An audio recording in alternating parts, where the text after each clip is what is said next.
Well, hello there. I'm Lyn Lindbergh, and this is the Couch to Active podcast. If you're new with Couch to Active, me and the business, couchtoactive.com, this is not a cooking show, but this episode is. We are going today to talk about how to cook the perfect filet mignon. And the reason why I've taken the record off the player and put on a whole new track here is because a few weeks ago, when we were talking about my weight loss journey, I talked about a meal that was cooked of filet mignon, homemade filet mignon. That doesn't sound like the right words for it. Homemade filet mignon that you cook yourself. And I was bragging about how I can cook it as well as any steakhouse. And I joked about opening my own restaurant, but then of course, no, I can't. I can just cook it just perfect, for me. I've had so many people for weeks now say, when are you going to come back and teach us how to cook filet mignon ourselves? Because part of it is, the story was I was teaching my teenage son how to cook it because, I've just always I forced him how to learn how to cook things in the kitchen. I'm like, dude, you're gonna learn how to cook whether you want to or not. And for years and years and years, there were so many times where he just went along with it. If you have a teenager, you totally get that. But now he's going off to college, living in his own apartment, and he is standing up taller because that kid can cook so many things so well. And the story was of teaching him how to cook the filet mignon, having some leftover raw steaks, uncooked, extra steaks. That was it, because I bought them in bulk at Costco because it's just less expensive and high quality. And his dad came to visit, and he cooked his dad a filet mignon steak all by himself, completely with no help from me. His dad was so impressed. He was like, wow, oh my gosh. And, it's one of those, like, you had to be there to even believe it. Like, I literally sat on the couch, did nothing while he cooked these filet mignons. So anyhow, so many of you have come to me and said, Lyn, please, how do we do this? That's what we're going to do today. All right. So if you need to rewind and listen to this again for the instructions, here comes the actual instruction part. So if you listen again, you can fast forward to what looks like it's going to be 3 minutes and 25 seconds into the podcast. Here go the instructions. Okay. So first of all, filet mignon, I am assuming that you know what kind of a piece of meat it is, but essentially this actually really works with any big, thick piece of meat you're cooking. It even works with fish, too, but this is specifically filet mignon. It's super tasty. It's a really lean cut of meat. I don't eat a ton of red meat, and I eat very, very little what I call expensive steaks. I'm usually going for the cheapest protein that is healthy that I like to eat, which tends to be a whole lot of chicken. So this, for me, really is a treat. So first of all, you want to get your cuts of meat. So these nice, thick fillets you want to find and buy. They, of course, by definition, don't have any bone in them. They don't have a lot of fat in them. There is some marble, but not a ton. And the size of fillets is tricky. So traditionally, a fillet could be 6 to 8 ounces. A serving of beef is only 4 ounces. At a steakhouse, you'll see fillets 6 to 12 ounces often. And so before we even get into the cooking part of it, what I usually like to do is find ones where it looks like each steak is going to be about 8 ounces. So this is where I'm like kind of sneaking in some of that healthy piece. Like, how do we do something so decadent like a filet mignon and really know what the heck we're doing with our protein, fat, carbs, calories, all that stuff? So I usually look to find for ones, if I can find them that are about 8 ounces, then I know that if I take that steak and cut it in half after it's cooked, you don't want to make these things too small or they just don't come out the same. After it's cooked, if I cut it in half, eat half of it, I find that usually if I really savor and enjoy that 4 ounces along with the big old 2 sides of 2 different veggies, I end up feeling really full, really satisfied, not at all hungry. I feel like I could eat the other half if I wanted to, but I don't need to. And I feel great. I don't feel deprived at all. And I don't have that gut bomb of like, oh my gosh, I just ate a big, glorious thing of meat. Like, I don't have that.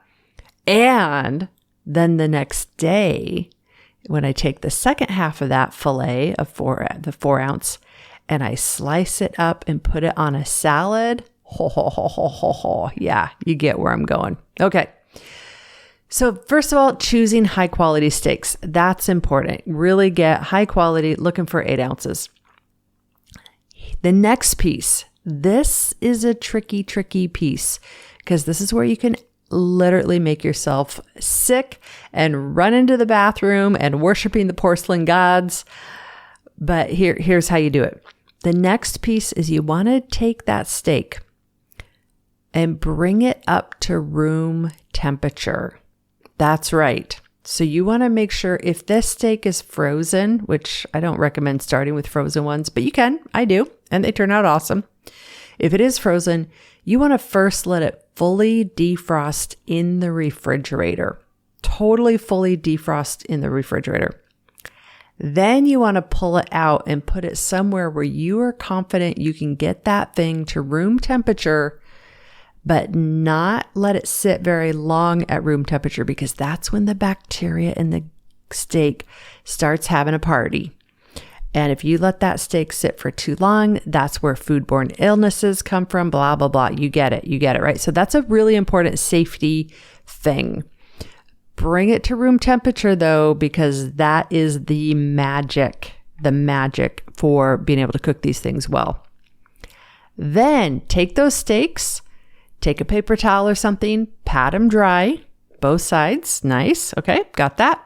Then you want to season it. So what I do to season my steaks is because I don't have high blood pressure and I suffer from low sodium and low electrolytes all the time, I put lots of salt on my steak. But if that's not for you, don't do that. Every recipe you find will say put pepper on it. Don't. Skip the pepper. No recipe you ever read will say this, but do it. Trust me.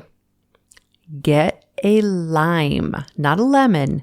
Get a lime and squeeze fresh lime juice all over that thing. In fact, I do the lime juice first because the steak is dry. Do the lime juice.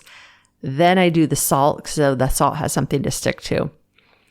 And let it sit for a little bit. Now, when you do this, that lime juice is going to put a little, you won't even notice. I mean, if you can see it, you'll see it. If you're blind, you won't notice. Who cares? But it'll make the edges and the surface of the steak look a little foggy, look a little weird. Like if you make ceviche, it can kind of change the coloring.